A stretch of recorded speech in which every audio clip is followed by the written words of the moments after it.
So next up here, looks like Houston has themselves a new defensive coordinator coming over from the SEC, Austin Armstrong, coming over from Gainesville. He was the co-DC for Florida.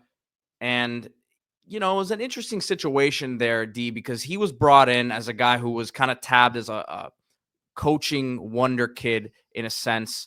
Nick Saban hired him a few years ago at Alabama. Gator fans were very excited about the energy he brought in, the different ideas that he brought in terms of play calling. And then they stripped him of his play calling duties for the very experienced Rob Roberts. You're kind of neutering the guy at that point. Yeah, and look, the trends were not necessarily positive if you are Austin Armstrong, meaning 2023, you're one of the worst defenses in the country, 85th in the nation in scoring defense, 29.5 points per game. Then also even worse, 6.5 yards per play allowed, 124th in the country. This is against FBS opponents. So Rob Roberts comes in, and that Gator defense improves considerably, particularly late in the season. Move up to 68th in the nation in scoring defense, almost 4 points better, 25.9 points per game allowed, and then a full yard plus better in yards per play, going from 124th to 54th, 5.3 yards per play allowed. So significant improvement when he takes a step back. Now, he goes to Houston, chance to kind of remake his name, have control of the show, and show what he can do. He's still such a young coach. We've seen so many young coaches who maybe had a tough go the first time reinvent themselves. Rhett Lashley, your classic example, the head coach of SMU, who had a tough go as the young wonderkin of Auburn with Gus Malzahn, ends up going around, going to Miami, going different places, Connecticut, coming back to Southern Methodist and taking it where it is now in the playoff. So still a lot of room for growth from Armstrong. But what's interesting to me about this story is that Houston already had a very good defense. You look at Houston, 39th in the nation in yards per play this year, 37th in scoring defense. Sheil Wood, the defensive coordinator, is another young guy, left to Texas Tech. And Coach Fritz had very candid words about why Wood left in what seems to be somewhat of a lateral move. I'm pulling it up right here. And it's pretty crazy, D. We talk about this era, right, of college football. But a lot of times there's a coded words when coaches speak on this stuff, and you can tell they're taking shots at certain situations. But in this one, Coach Fritz was not mincing the situation. Would have liked them to stay, but we just, it came down to a financial situation, and they were offering a heck of a lot more, and it's something we cannot do right now, and obviously we wish him and his family the very best. You're saying U of H can't match the number? Well, it's you have a budget, and in that area, they seem to have a little bit more resources than us right now. Willie. So Houston getting outbid there by Texas Tech.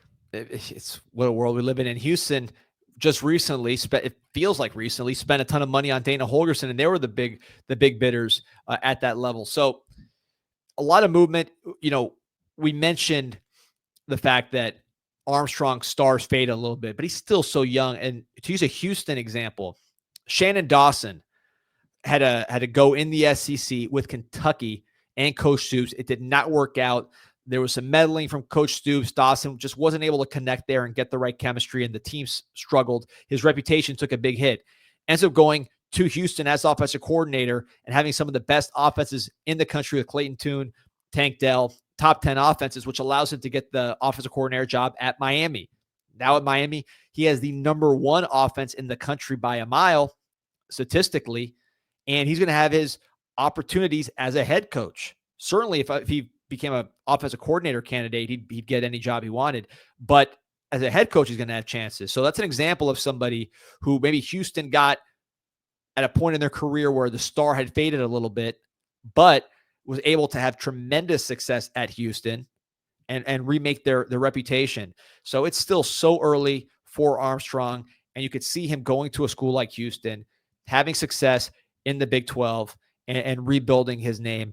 I think it's a buy low for Houston, but that doesn't mean they're going to take a step back. And you have a guy in Willie Fritz as head coach who you just heard from there a moment ago, who's had a lot of admirers in the coaching community for years. Obviously coached at Tulane, turned them around in a big way, was at Georgia Southern. Before that, Sam Houston State as well. So this is a guy who's won pretty much everywhere he's been, and not your typical season for him this year, 4-8. So he's trying to get that thing turned around. Yeah, Big 12, so hard to predict. I mean, who would have said that Arizona State would be running the show in this conference, and then Oklahoma State and Utah, the old stalwarts, would really, really be struggling. And Houston, a team that a lot of people thought was going to just dominate in the Big 12 with this renewed commitment, with all the resources that you have and all the talent that you have there in Houston, just the local talent. Houston's getting better and better.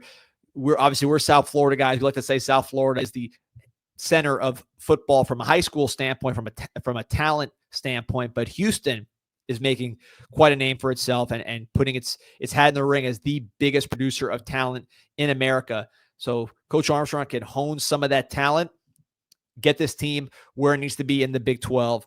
You could see his career revived, and it's going to be for apparently a lot cheaper than their last defensive coordinator.